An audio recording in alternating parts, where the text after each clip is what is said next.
मित्रों, भगवान शिव का नाम त्रिपुरारी कैसे पड़ा, आइए जानते हैं। एक समय की बात है, एक दैत्य जिसका नाम तारकासुर था, उसके 3 पुत्र थे, तारकाक्ष, कमलाक्ष और विद्युतमाली।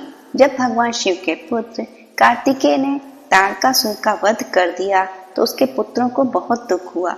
उन्होंने देवताओं से बदला लेने के लिए घोर तपस्या की और ब्रह्मा जी को प्रसन्न कर लिया। जब ब्रह्मा जी प्रकट हुए तो उन तीनों ने उनसे अमर होने का वरदान मांगा, परंतु ब्रह्मा जी ने उन्हें इसके अलावा कोई अन्य वरदान मांगने को कहा। तब उन तीनों ने ब्रह्मा जी से कहा कि आप हमारे लिए 3 नगरों का निर्माण करवा दीजिए। हम उन नगरों में बैठकर सारी पृथ्वी पर आकाश मार्ग से घूमते रहेंगे। 1000 साल बाद जब हम तीनों एक जगह मिले, उस समय हमारे तीनों नगर मिलकर एक हो जाएं और जो देवता इसे एक ही बार में नष्ट कर सकेगा वही हमारी मृत्यु का कारण होगा। ब्रह्मा जी ने उन्हें यह वरदान दे दिया। ब्रह्मा जी का वरदान पाकर तारकाक्ष, कमलाक्ष और विद्युतमाली बहुत प्रसन्न हुए।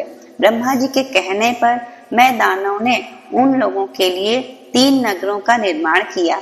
उनमें से एक सोने का, दूसरा चांदी का और तीसरा लोहे का था। सोने का नगर तारकाक्ष का, चांदी का कमलाक्ष का और लोहे का विद्युतमाली का था।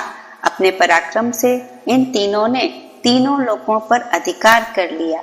इन दैत्यों से घबराकर भगवान इंद्र आदि सभी देवता शंकर भगवान की शरण में आ गए।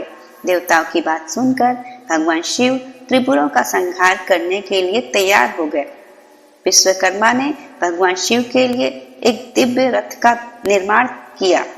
उस दिव्य रथ पर सवार होकर जब भगवान शिव त्रिपुरों का संहार करने चले तो दैत्यों में हाहाकार मच गया। दैत्यों और देवताओं में भयंकर युद्ध शुरू हो गया। जैसे ही त्रिपुर एक सिद्ध में आए तो भगवान शिव ने दिव्य बाण चलाकर त्रिपुरों का संहार कर दिया। त्रिपुरों का संहार करते ही सभी भगवान शिव की जय जयकार करने लगे और त्रिपुरों का संहार करने के कारण ही भगवान शिव का एक नाम त्रिपुरारी पड़ गया। तो मित्रों, आपको ये जानकारी कैसी लगी? अच्छी लगी हो तो कमेंट में जरूर लिखें और सब्सक्राइब करना ना भूलें।